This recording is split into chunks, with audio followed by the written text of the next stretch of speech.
Indonésie je obrovská a různorodá země 17 000 ostrovů. Je tu množství kulturních památek, ale také jedinečná příroda. Ačkoliv kulturní bohatství Indonésie už podléhá přísné ochraně, původní příroda se stále ničí a tak rychle mizí i na místech, která jsou oficiálně zákonem chráněná. Tropické lesy a jejich fauna i pestrá společenstva korálových útesů, to vše je na trvalém ústupu a směřuje k zániku, pokud bude lidí stále přibývat a nezmění se jejich způsob využívání přírodních zdrojů. Co se proti tomu dá dělat? Nejobtížnější bude regulovat početnost obyvatelů a zastavit jejich rychlý přírůstek. Je však možno optimalizovat využívání přírodních zdrojů. Především neměnit nadměrným využitím obnovitelné zdroje na neobnovitelné. Nekácet více stromů, než dokáže znova narůst, zvěř i ryby lovit jen tolik, aby se v další generaci jejich početnost nesnížila. Ohrožené druhy chránit nejen vydáním zákona, ale i jeho dodržováním. Z druhového bohatství organismů této planety velké množství žije v lesích i mořích Indonésie. Na západě a severu je zde fauna oblasti orientální, zatímco ve východní části přechází do oblasti australské. Některé druhy teprve čekají na své objevení, pokud nezaniknou dříve, než budou zaznamenány. Přitom každý druh, i když zdánlivě bezvýznamný, má v přírodě svou jedinečnou funkci a je jen těžko zastupitelný. Organismy mají totiž mezi sebou složité vztahy a vymizení i zdánlivě nedůležitého druhu může způsobit nečekané následky. Například, když ubude hadů, přemnoží se myši a krysy, které považujeme za hospodářské škůdce.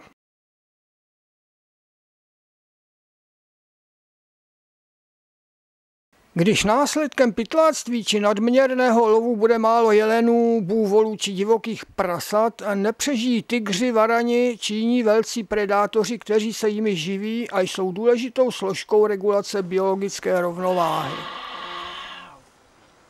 A co je nejdůležitější, pokud se ztratí přirozené prostředí organismů, ať už deštný les nebo korálový útes, zmizí prakticky všecko, co tu rostlo či žilo.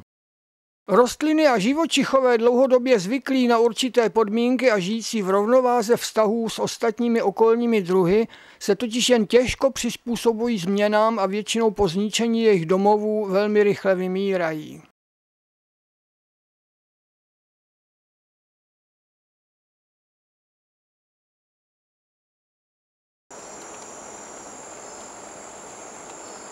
Tropické deštné lesy a korálové útesy jsou druhově nejbohatší společenstva této planety.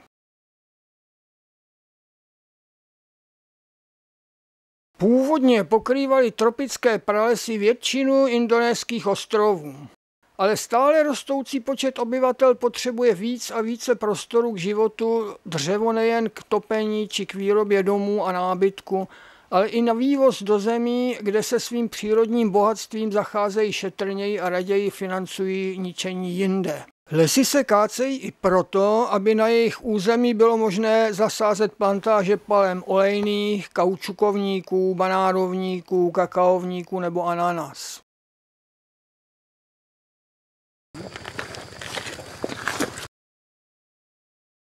Například třetí největší ostrov na světě, Kalimantan, býval dříve zcela porostlý tropickým deštným lesem. Dnes se ostrůvky zbývajících lesů tísní v horách a národních parcích. Místo nich jsou stovky čtverečních kilometrů plantáží palmy olejné, gumovníků a dalších monokultur. Pokácením pralesa zmizela celá rozmanitost navazující přírody. Mohutné stromy s deskovitými kořeny, porostlé epifyty, mechy a kapradinami, liány,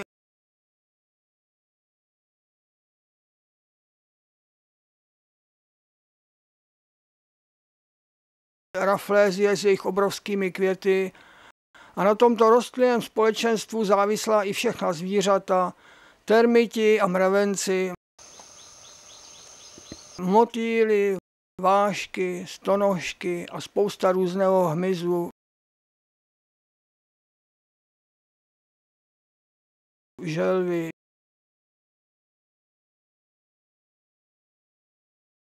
ještěři, ptáci, opice. Mnoho z těchto druhů je pro tuto oblast endemických, to znamená, že nežijí nikde jinde a pokud zde vyhynou, nenávratně o ně přijdeme. Naprostá většina nedokáže žít na monokulturních plantážích.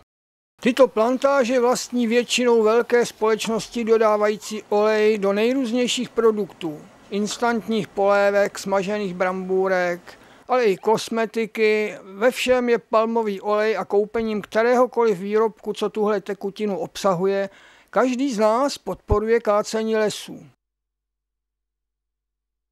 Půda, na které neroste původní les, je jen málo úrodná. Většina biogenních živin je soustředěna v biomase stromů a po jejich odumření se na místě recykluje.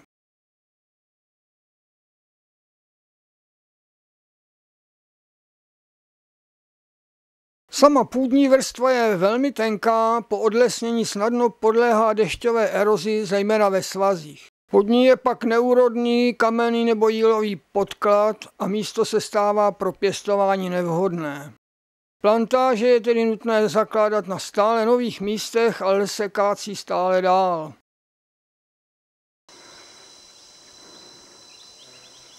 I když se na původní ploše vykáceného pralesa nechá vyrůst druhotný les, jeho druhové složení je nesrovnatelně chudší než původní společenstvo.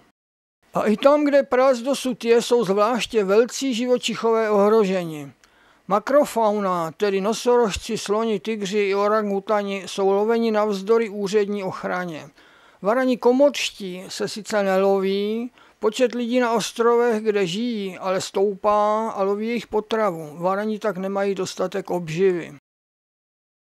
Zbývá alespoň účinně chránit pralesní prostředí národních parků a pokusit se zde zamezit dalšímu kácení. Peníze získané od návštěvníků by měly místním obyvatelům nahradit ztráty z nedovoleného kácení stromů a lovu ohrožených druhů fauny.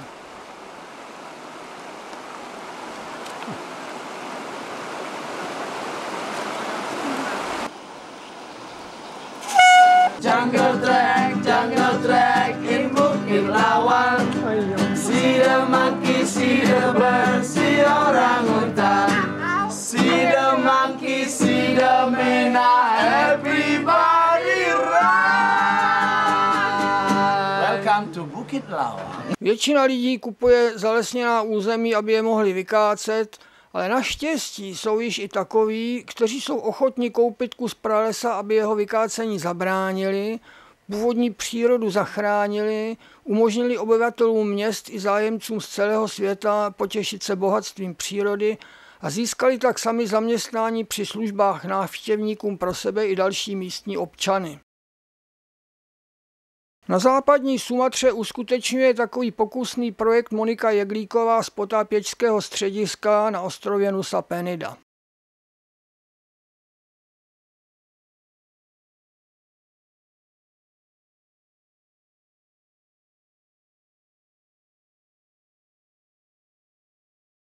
Podobně jako je tropický deštný prales druhově nejbohatším ekosystémem na souši, je korálový útes jedinečný ve vodě.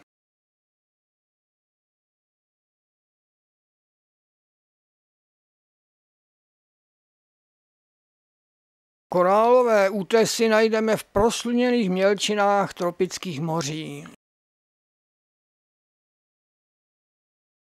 Jsou složené z organismů vylučujících složité, stále rostoucí vápenité útvary.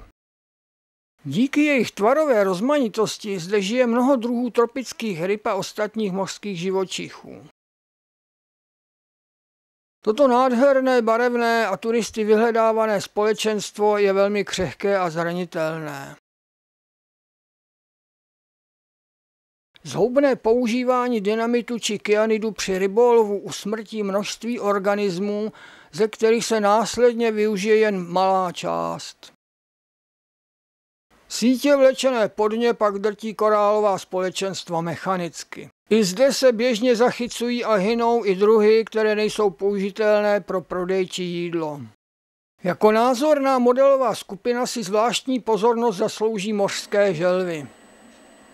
V rybářských sítích se často udusí nebo se po vytažení na loď stávají předmětem nezákonného obchodu, případně jsou poraněné vhozeny zpátky do moře. Na světě žije 7 druhů mořských želv, v Indonésii můžeme potkat 4 z nich. Všechny mořské želvy jsou různou měrou ohrožené vyhynutím. 2 druhy želv, co se vyskytují v Indonésii, jsou dokonce vyhynutím ohroženy kriticky, jsou to kožatka velká a kareta pravá. Ačkoliv jsou všechny mořské želvy chráněny mezinárodními i indonéskými zákony, přesto však na tržištích stále můžeme vidět želví vejce.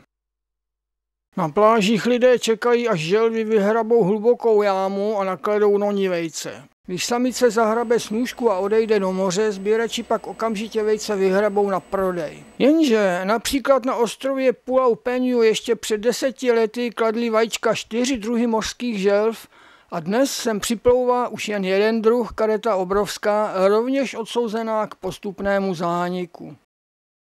Kdyby alespoň vybrali jen část vajec a nějaká nechali, želvy vázané na tuto líheň by nemuseli i k jejich škodě v budoucnosti postupně zcela vyhynout. V Indonésii jsou ojedinělé i místa, kde je snaha želvy aktivně chránit. Někde to jde lépe, jinde hůře. Úspěšná je želví stanice na východním konci Jávy v národním parku Alas Purwo. Zaměstnanci stanice odnášejí z pláže všechna čerstvě nakladená vajíčka a umísťují je v uzamčené oplocené části pláže hned vedle stanice.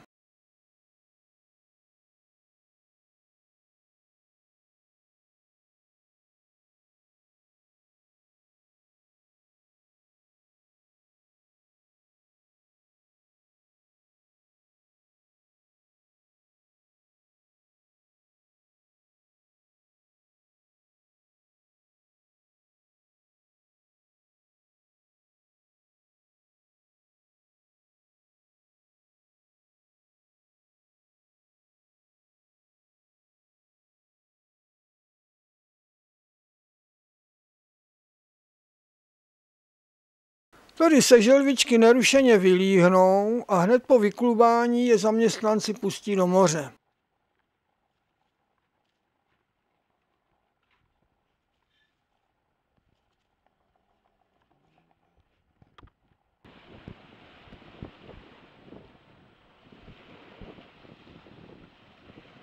Utíkají vstříc vlnám, zachráněni nejen před lidmi vykrádajícími snůšky, ale i psy, divokými prasaty, varany a ptáky.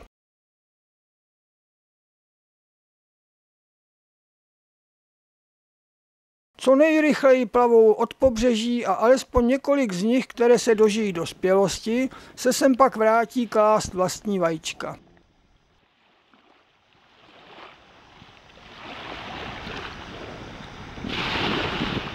Horším příkladem jsou některé rádoby záchranné stanice na Sumatře. Jedna z takových leží na pláži u Pariamanu naproti snad jen 300 metrů vzdálenému ostrůvku Pulau Kasiak, na který želvy kladou vejce. Rybáři je tu vybírají a pracovníci centra od nich vejce na pobřeží vykupují.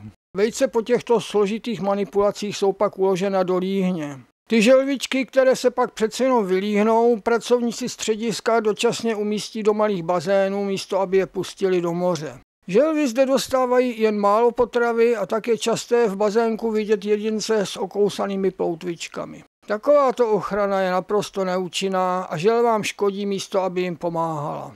V bazénech totiž želvám zakrní svaly, nenaučí se vyhledávat si potravu a pokud zde nezemřou a někdy je pracovníci pustí do moře, ztratí mezitím instinkt, kam plavat a jak v dospělosti najít původní místo pro nakladení vajec. Závadné je i světlo pronikající v noci na pláž z blízkých sídel, podle něho se mohou vylíhlé želvy orientovat, zabloudit a zahynout. Normálně totiž jdou z hnízda k mořské hladině ozářené hvězdami či měsícem. Příroda Indonésie je opravdu výjimečná a může obyvatelům této země přinést mnoho užitku. Ovšem, pokud ji dokážou zachovat a vyvinout šetrné způsoby, jak ji ukázat místním i zahraničním návštěvníkům, kteří se přicházejí zblízka seznámit s nádhernými lesy plnými původní zvěře i barevným oceánem. A tito návštěvníci by mohli přispět nejen finančně, ale i výchovně k šíření vědomí, vnímání a ocenění hodnot i krás zdejší přírody tam, kde se to v místních podmínkách dosud nestalo samozřejmostí, jak se o to na snímku pokouší Hanka Svobodová při návštěvě školy.